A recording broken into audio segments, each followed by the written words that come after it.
Sob o calor que faz o ar tremer, máquinas cavam as entranhas do deserto do Saara e sugam água que ficou presa ali por milhões de anos. Não é uma nascente qualquer. É água fóssil, acumulada quando aquela imensidão de areia já foi savana, quando árvores e animais cobriam o que hoje parece um oceano seco. Água que, em teoria, poderia ajudar o deserto a ficar verde novamente, a renascer em manchas de vida. Em vez disso, ela viaja por tubulações invisíveis para longe dali, para esfriar cidades costeiras, alimentar indústrias, manter acesas luzes em lugares que nunca verão esse horizonte de dunas. Enquanto a natureza parece querer trazer a chuva de volta, o mundo responde com canos, minas, bases militares e projetos que empurram a vida para mais longe. O deserto do Saara está começando a despertar e é exatamente por isso que a humanidade volta a sufocá-lo. À primeira vista, a ideia de impedir o deserto do Saara de ficar verde novamente parece absurda. Se existe um lugar no planeta em que qualquer gota de água deveria ser celebrada, é aqui.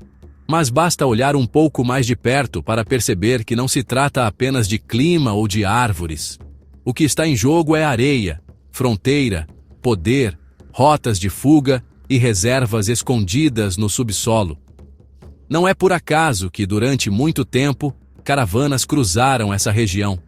Comerciantes, nômades, viajantes percorriam esse mar de areia, guiados por estrelas, oásis e histórias. Hoje, boa parte dessas rotas foi substituída por linhas de frente, postos de controle, campos minados e mapas que marcam não mais poços de água, mas zonas de conflito. O ponto mais frágil dessa transição entre vida e deserto tem nome Sahel. É uma espécie de cinturão que abraça a borda sul do Saara, uma faixa onde a savana começa a se dissolver na areia. Ali quase não chove, mas ainda não é o deserto pleno. É uma zona de incerteza constante. Em um lado, campos de cultivo lutam para sobreviver. No outro, o vento quente avança, queimando o solo, rachando a terra, transformando pastos em poeira. Pesquisadores descrevem o Sahel como o encontro de mundos, o lugar onde a África se conecta à Europa e ao Oriente Médio, onde rotas de comércio, migração e guerra se cruzam em silêncio. Para quem vive ali, porém, não é um conceito geográfico. É a linha tênue entre ter o que comer e precisar fugir. Nos vilarejos espalhados por essa fronteira, já não se fala de uma safra ruim, mas de uma sequência de anos em que a chuva falha, o solo se exaure e as colheitas simplesmente deixam de nascer. O calor sobe, o vento leva embora o pouco de umidade que resta. Os poços secam. Cada estação perdida não é apenas um problema econômico. É uma ameaça direta à sobrevivência de famílias inteiras. Em regiões já pobres, garantir comida, água e segurança se torna uma luta diária. E, nesse cenário, qualquer conversa sobre reverdecer o deserto, plantar árvores ou restaurar a natureza parece um luxo distante. Não porque as pessoas não queiram isso, mas porque mal conseguem garantir o dia seguinte. Como se a falta de chuva não bastasse, o Sahel se transformou em um nó de conflitos sobrepostos. Em vez de uma única guerra claramente delimitada, o que existe é uma verdadeira teia de confrontos. Grupos armados, exércitos nacionais, milícias locais, forças internacionais e interesses que se cruzam sem cessar. De fora, analistas falam em uma espécie de bola de fogo de violência que se espalha pelos países dessa faixa. De dentro, moradores veem apenas um padrão se repetir: estradas bloqueadas, plantations abandonadas, sistemas de irrigação destruídos, aldeias queimadas. O resultado é uma onda crescente de deslocados, gente que abandona o que restou de suas terras, atravessa fronteiras e deixa para trás não só casas, mas toda uma relação com o território. Organizações internacionais tentam, há anos, conter essa espiral. Operações militares foram lançadas. Drones cruzam o céu. Soldados estrangeiros se instalam em bases espalhadas pelas bordas do deserto. Mas, na prática, o que se vê é um avanço lento demais para quem está no chão. Faltam recursos, coordenação e muitas vezes acordo entre os próprios participantes dessas missões. Cada país chega com sua agenda, sua leitura da ameaça, seus interesses estratégicos. Enquanto isso, os grupos armados são empurrados cada vez mais para dentro do Saara, transformando áreas antes isoladas em corredores de conflito. A presença militar se expande, mas a vida comum continua se estreitando. Hoje, quando olhamos o mapa da região, enxergamos muito mais do que dunas. Há uma verdadeira constelação de bases, aeródromos, depósitos, postos de observação, fábricas de drones e pontos de lançamento de forças de resposta rápida. Bandeiras de países distantes se misturam às fronteiras africanas, deixando claro que o deserto do Saara não é um vazio esquecido, mas um tabuleiro em disputa. China, França, Estados Unidos, potências europeias e asiáticas mantêm estruturas cravadas na areia, com interesses que vão de segurança à energia, de rotas comerciais à influência política. E é aí que fica mais fácil entender por que o mundo, na prática, impede que o Saara simplesmente fique verde novamente. Terra, água, minerais e posição estratégica valem mais, no curto prazo, do que o renascimento de antigas savanas. Nesse contexto, qualquer projeto que prometa trazer árvores de volta, reconstruir o solo e deixar o deserto mais úmido, esbarra em um obstáculo simples e brutal. Não há tempo, nem dinheiro, nem estabilidade para isso. Campos são abandonados, populações inteiras se deslocam, jovens são recrutados por grupos armados, e governos sobrecarregados lutam para manter o mínimo de ordem. Quando o básico falta, quando a urgência é sobreviver ao próximo conflito e à próxima seca, plantar para ver resultado daqui a décadas vira um sonho distante. Antes de falar em reflorestar, é preciso garantir que as pessoas possam ficar. Antes de imaginar o Saara verde, é preciso impedir que o Sahel desapareça. É nesse cenário de fronteira em chamas que a história do deserto do Saara precisa ser contada. Porque enquanto a natureza dá sinais de que tenta mudar o roteiro, com chuvas inesperadas, enchentes raras e flashes de vegetação surgindo onde nada crescia havia décadas, o mundo responde com minas, projetos de energia, bombeamento intenso de água fóssil e uma rede de interesses que se entrelaçam acima da areia. Entender por que o deserto não está ficando verde novamente passa, primeiro, por entender como guerras, fronteiras e decisões tomadas a milhares de quilômetros dali transformaram essa paisagem em palco de uma batalha silenciosa entre o que a Terra tenta fazer e o que a humanidade insiste em desfazer.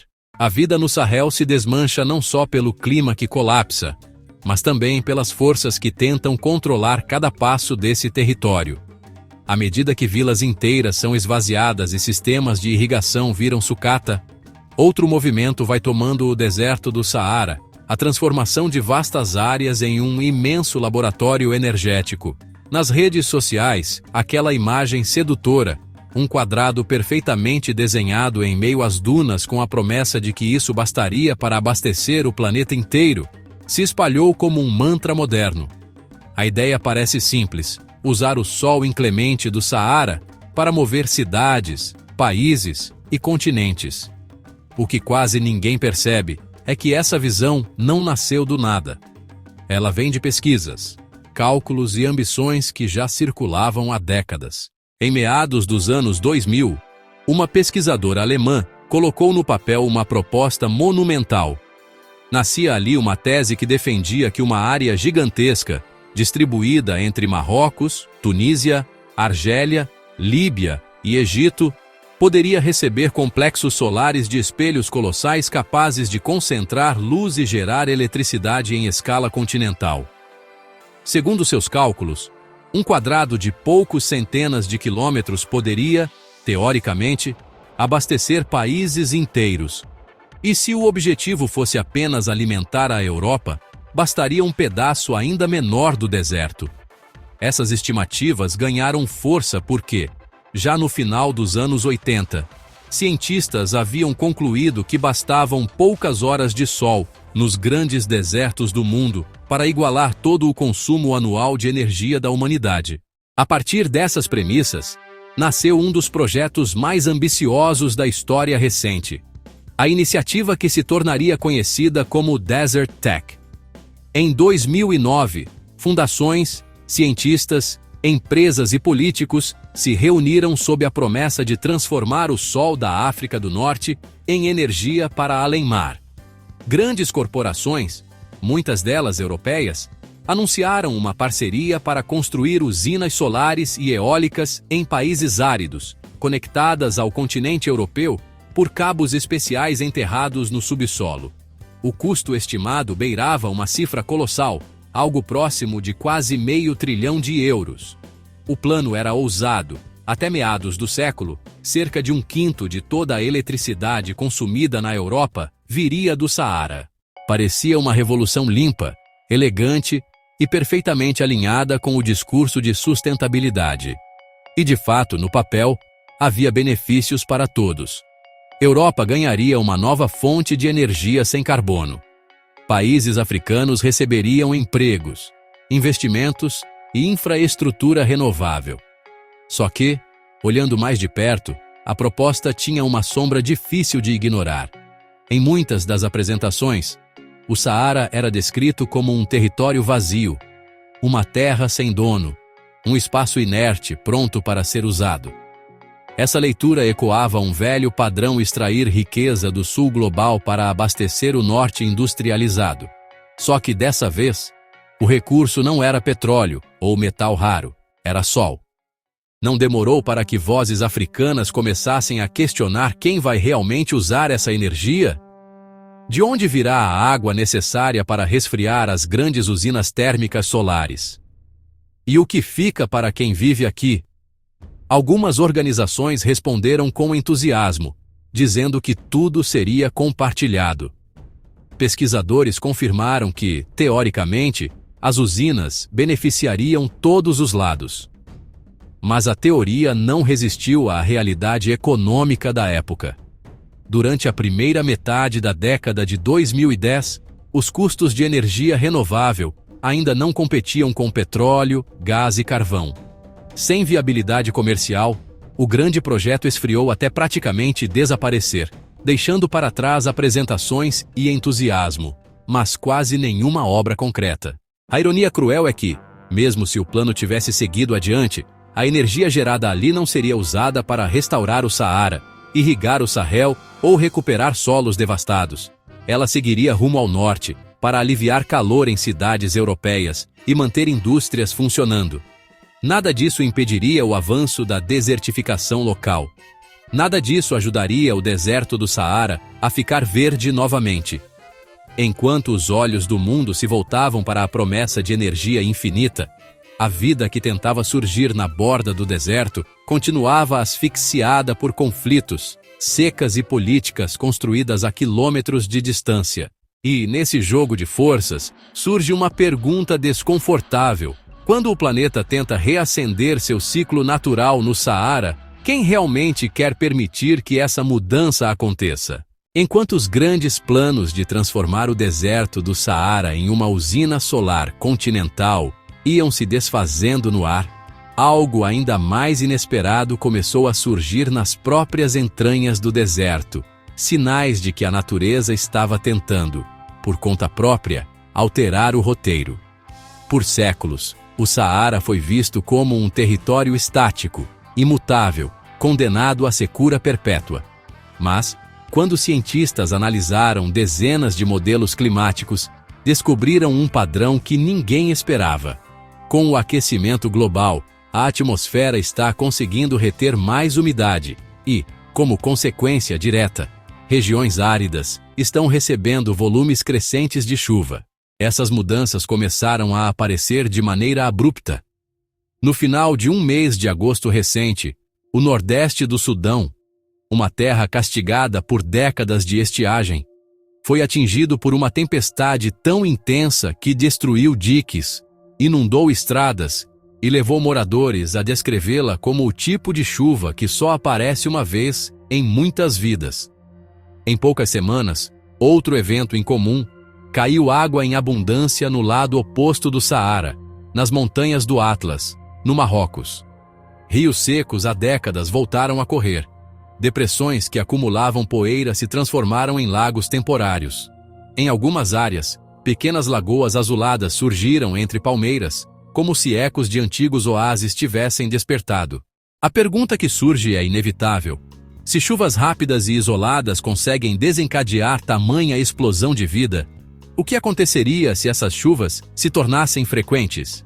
Pode parecer simples imaginar o deserto do Saara ficando verde novamente, voltando a ser uma savana como nos ciclos climáticos do passado. Só que isso ignora um fator decisivo. Os interesses humanos que dominam essa região não estão alinhados com a regeneração natural.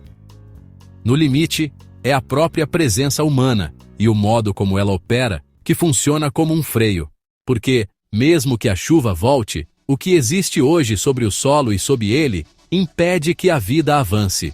Na superfície, o Saara contemporâneo está coberto por redes de infraestrutura, áreas militarizadas, corredores de mineração, estradas invisíveis e cidades que dependem diretamente de água subterrânea.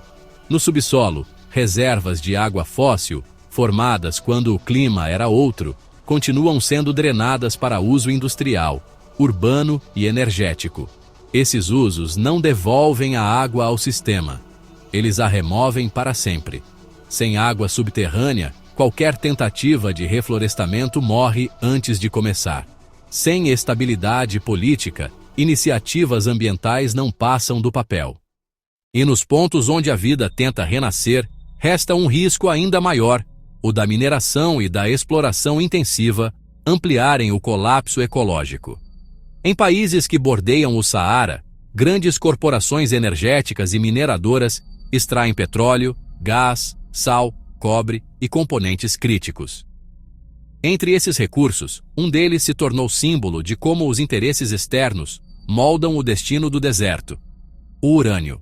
No interior do Níger, duas das minas mais ricas do planeta funcionam há décadas sob controle majoritário de uma empresa francesa. A porcentagem do recurso que realmente permanece no país é pequena. O restante atravessa continentes para alimentar usinas nucleares europeias. Quando uma dessas minas foi encerrada após muitos anos de operação, deixou para trás não só um rombo econômico, mas algo ainda mais perigoso: toneladas e toneladas de rejeitos radioativos expostos ao vento.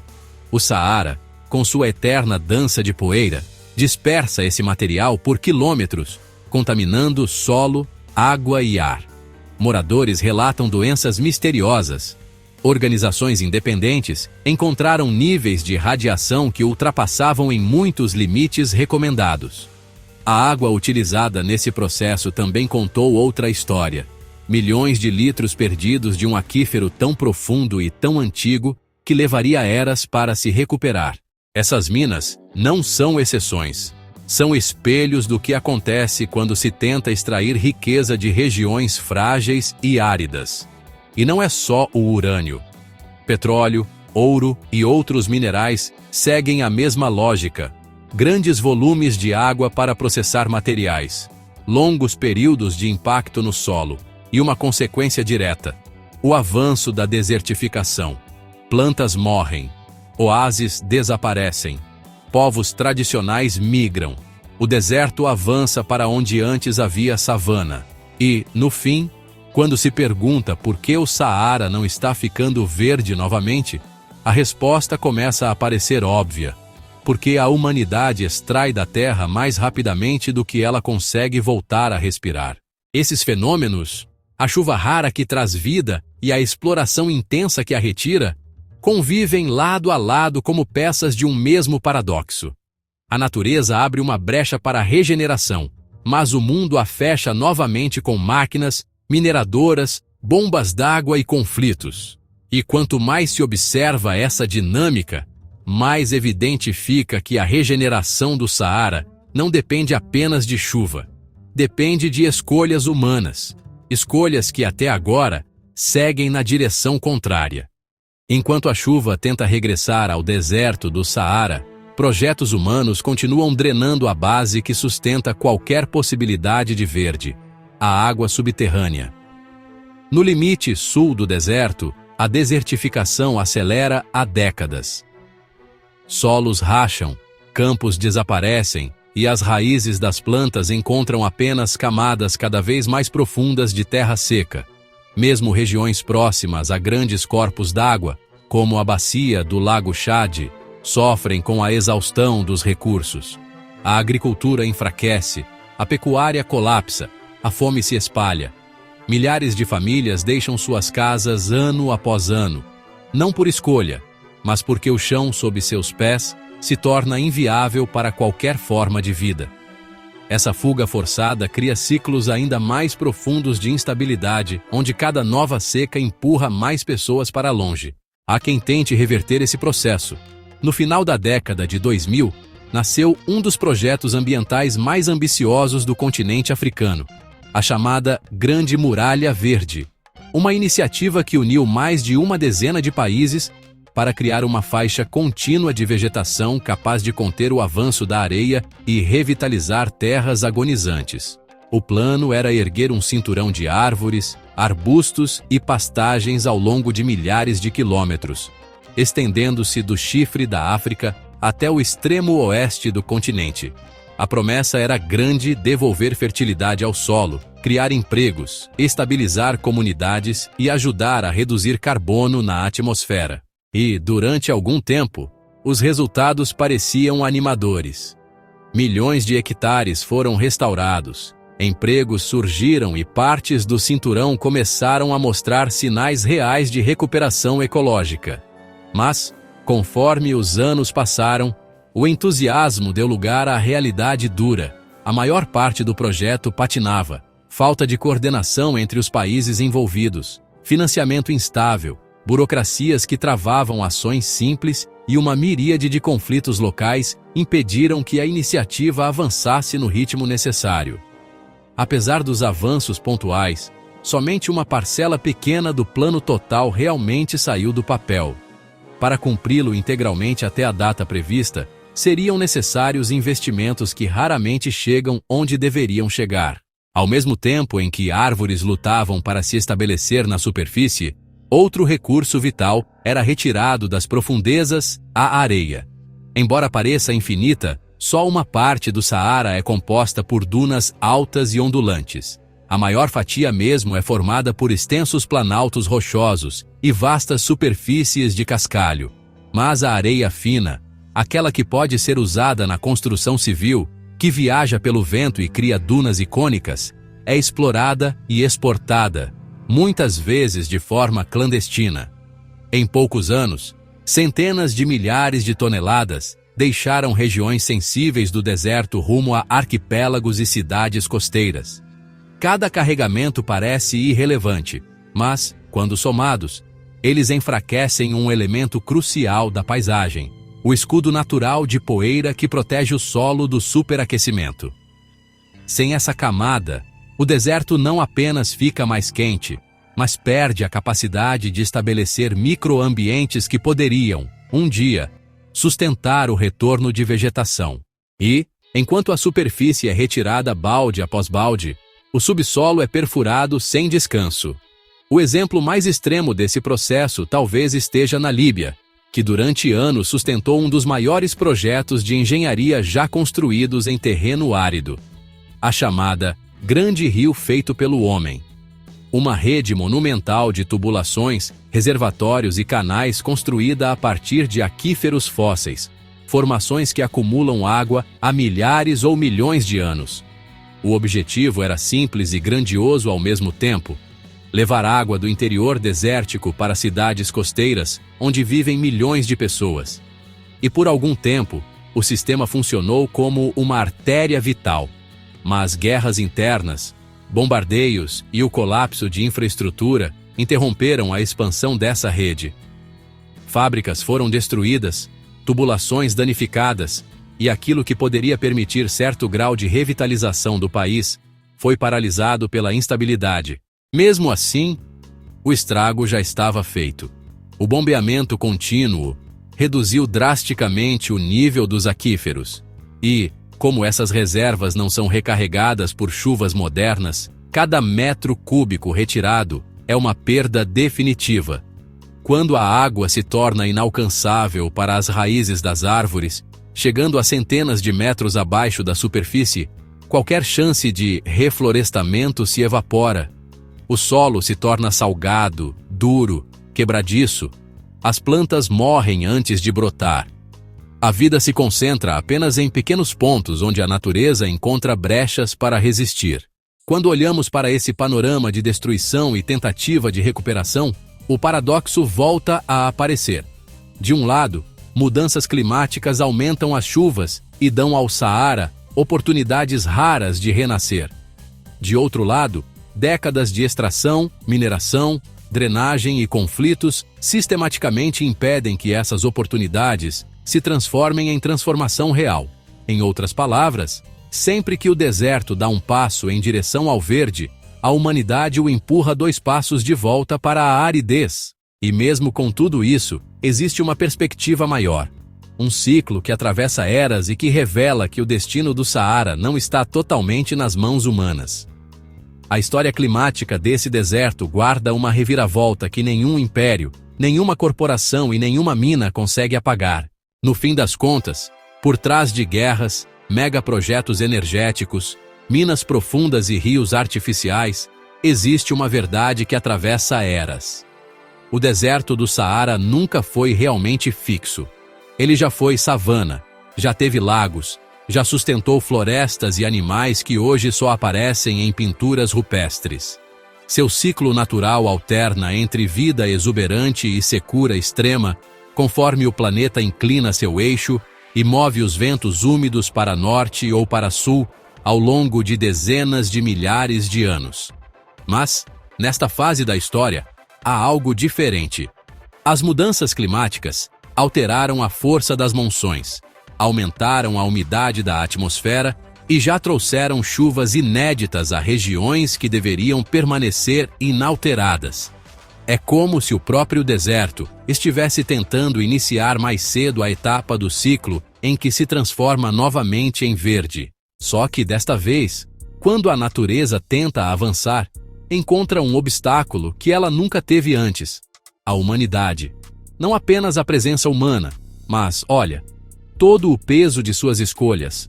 Bases militares que fragmentam territórios, zonas de conflito que impedem qualquer intervenção ambiental, minas que exaurem água fóssil, exportações que removem areia essencial, megaprojetos que desviam recursos naturais para outros continentes. Cada uma dessas ações funciona como um contrarritmo ao movimento natural de regeneração. Cada intervenção pressiona o deserto a permanecer como está, árido, frágil e explorável. E esse é o paradoxo profundo que define o presente do Saara, enquanto a terra parece preparar o terreno para que o deserto volte a florescer. O mundo age como se não pudesse permitir essa transformação. Porque no curto prazo, o Saara Verde não interessa à geopolítica, nem às matrizes energéticas, nem à mineração, nem às estratégias de segurança. O Saara Verde interessa apenas à própria natureza. E é justamente por isso que parece tão difícil deixá-lo florescer. Ainda assim, olhando para a longa marcha da história, aquela que não se limita a décadas ou séculos, mas atravessa milênios, o deserto segue um ciclo que nenhum império conseguiu interromper. Segundo os cálculos dos cientistas, estamos na fase seca desse ciclo, e ela deveria durar por algo em torno de 15.000 anos. Mas, como o clima já demonstra, nenhum ciclo natural está completamente imune às mudanças provocadas pela humanidade. As chuvas aumentam, tempestades raras se repetem, e regiões antes intocadas começam a mostrar os primeiros sinais de um futuro diferente. Se será suficiente, ninguém sabe. Talvez o Saara precise de mais alguns séculos para mudar de fase. Talvez mude antes. Talvez nunca complete a transição porque os danos já são profundos demais. Mas a única certeza é esta: mesmo que a humanidade mantenha seus interesses fincados na areia, A Terra insiste em seguir seus próprios ritmos, e mais cedo ou mais tarde, o Saara tentará ficar verde novamente, com ou sem nossa permissão. Se curtiu o vídeo, inscreva-se no canal, deixe o like, e se quiser apoiar nosso trabalho, clique no Valeu Demais aqui embaixo. Isso ajuda muito.